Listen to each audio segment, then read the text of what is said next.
Habari yako mtazamaji wangu wa kipindi chetu cha siasa ya ulimwengu. Karibu tena katika siku nyingine na wakati mwingine wa mwendelezo wa kipindi chetu. Kipindi ambacho kinakujia kwa udhamini wa Mnuko Global Visa Consultant, ambao sio tu washauri wako lakini vile vile ni wasaidizi wako. Ikiwa katika siku za usoni unakusudia kuelekea katika nchi za ughaibuni, nchi kama za Canada, Marekani, Uingereza, nchi za Umoja wa Ulaya pamoja na Australia, unaweza kuwasiliana nao kupitia namba zilizoko chini ya tangazo kwa ushauri, msaada pamoja na mwongozo. Tukielekea katika uchambuzi wetu wa leo, bila shaka ni siku mbili mtawalia, ni siku mbili zenye kufatana.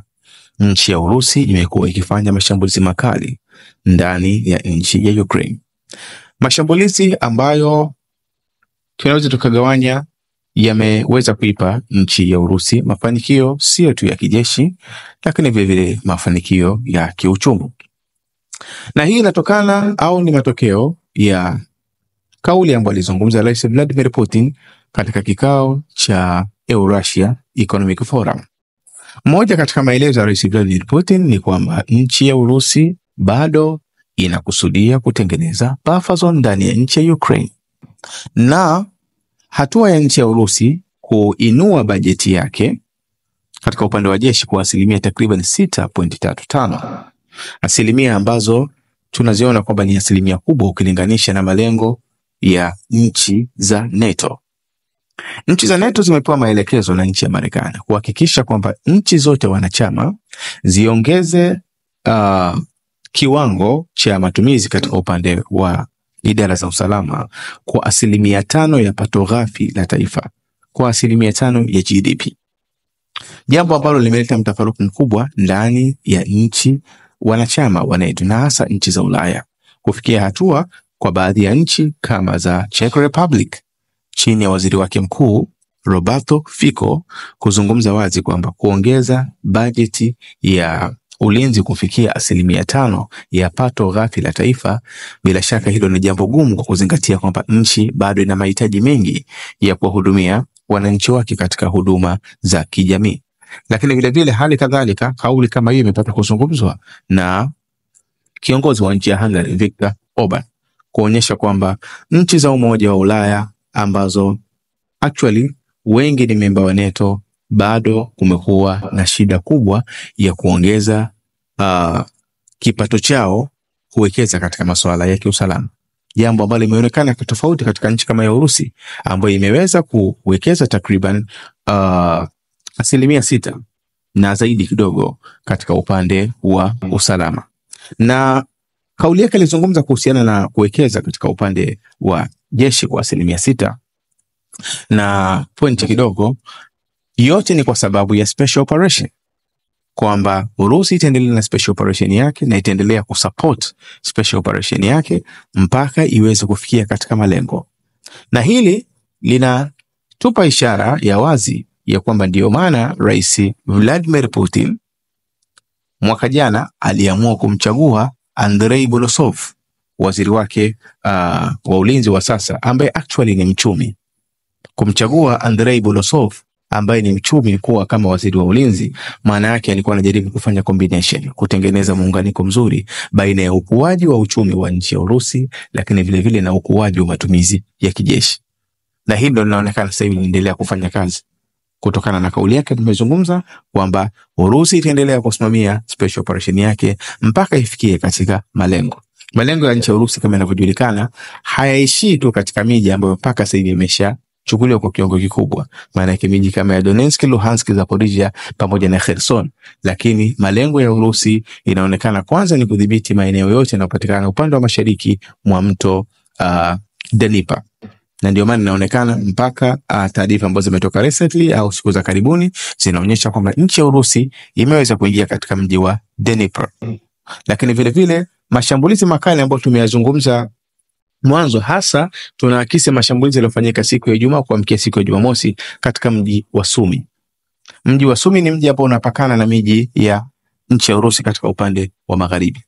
Yamefanyika mashambulizi makubwa sana katika sehemu za ghala za kuhifadhia silaha, lakini vile vile yamefanyika mashambulizi makubwa katika viwanda vya kutengenezea silaha katika mji wa Sumi, lakini vile vile mashambulizi makubwa yamefanyika katika vituo vya urushaji wa drone na sehemu za minara ya mawasiliano ambayo kwa upande mmoja au mwingine imekuwa ikitumika kwenye kuisupport nchi ya Ukraine katika operation yake.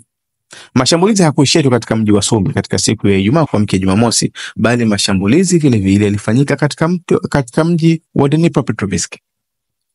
Ukiachilia mbali hapo, siku ya jana nchi ya Urusi imefanya mashambulizi makubwa katika miji mingi ndani ya nchi ya Ukraine.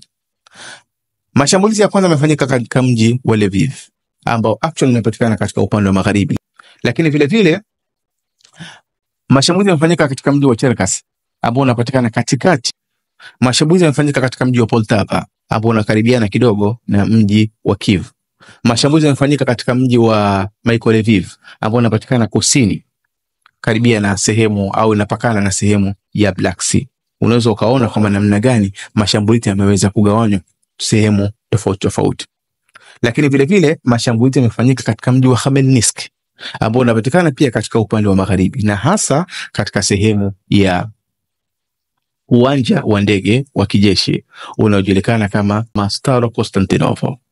Hii ni kuonyesha kwamba namna gani Urusi umejaribu kugawanya mashambulizi au kuyatawanya mashambulizi yao. Lakini mashambulizi pia haya yamehusisha matumizi ya silaha kubwa kama Kinzhal. Silaha ambayo actually inajulikana kwamba ni hypersonic missile. Ni silaha inayoweza kwenda takriban mara 10 zaidi ya spidi ya kawaida ya sauti. Ni silaha ambayo inaweza pia kubeba vichwa vya nyuklia. Ni silaha ambayo kwa kawaida huwa inarushwa kupitia ndege ambazo zinaweza kubeba silaha za nyuklia.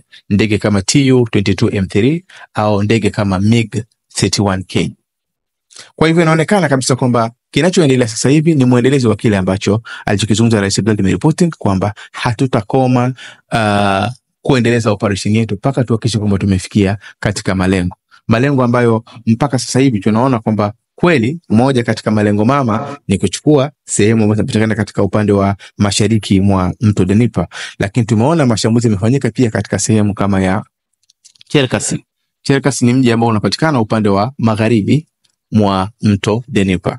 Lakini miji kama ya Poltava, miji kama ya Khmelnytsk, miji kama ya Lviv ni miji ambayo inapatikana katika upande wa magharibi. Maana yake ni kuonyesha kwamba operation imekuwa ikiendelea katika miji ya karibia na nchi ya Urusi, lakini vile vile kudhoofisha baadhi ya operation zingine ambazo zinaendelea katika miji ya mbali na nchi ya Urusi, ambao mwisho wa siku operation hizo zinakuja kusupport baadhi ya operation ambazo zinafanyika katika miji ambayo iko karibu na nchi ya Urusi.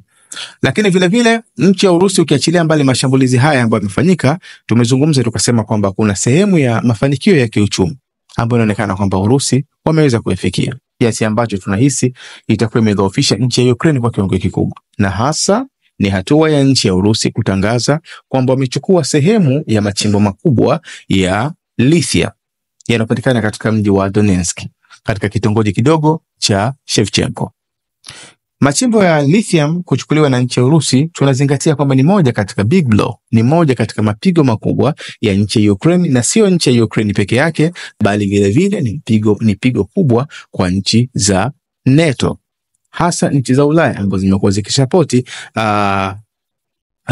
nchi ya Ukraine kujihami au kupambana dhidi ya nchi ya Urusi.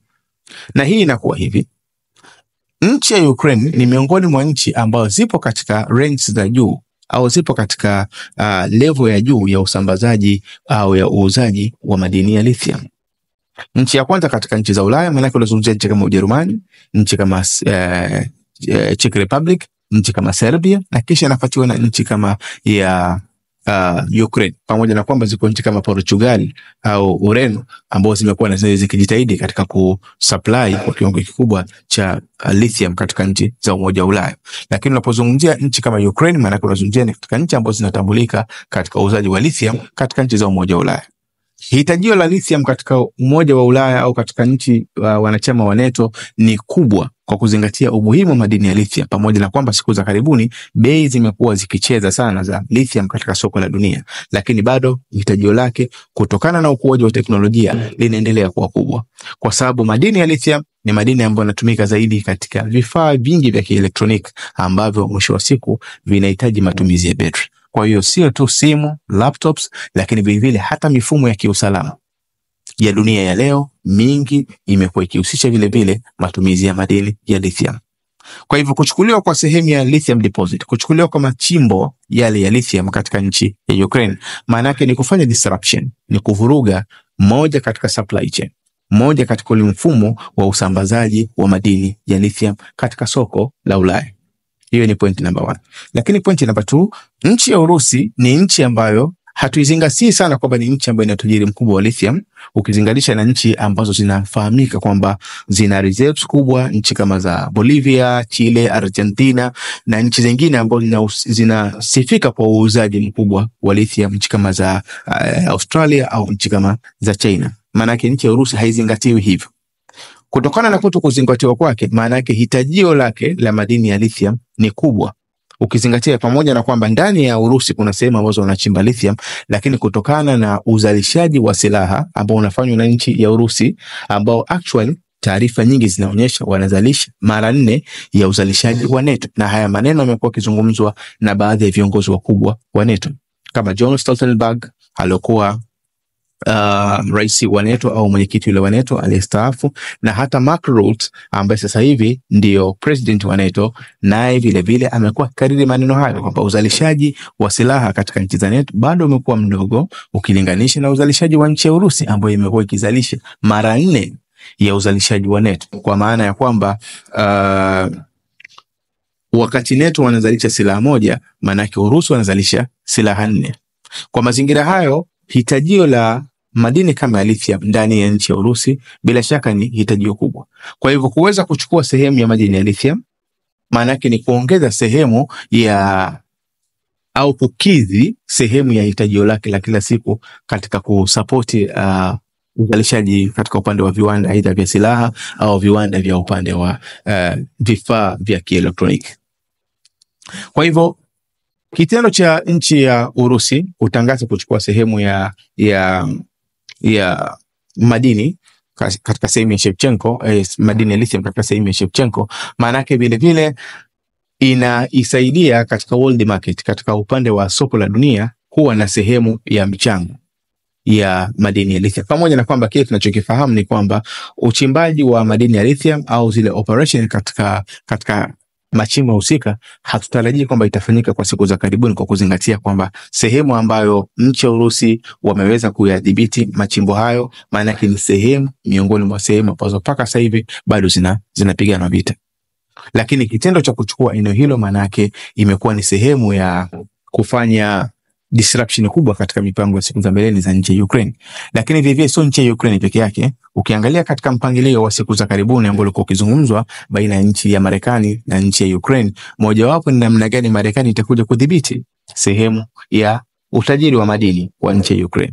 Kwa hivyo kitendo cha nchi ya Urusi kuchukua sehemu ya kubwa ya madini ya lithium, maana yake ni kwamba ni moja katika njia ya kufanya disruption au kuvuruga mpangilio ambao ulikuwa umepangwa na nchi ya Ukraine na nchi ya Marekani katika siku za usoni. Lakini vile vile kitendo cha nchi ya Urusi kufanikiwa kuchukua sehemu hii maana yake ni kuonyesha kwamba sera za Rais Vladimir Zelensky bado zimekuwa hazina maslahi makubwa kwa nchi ya Ukraine yenyewe.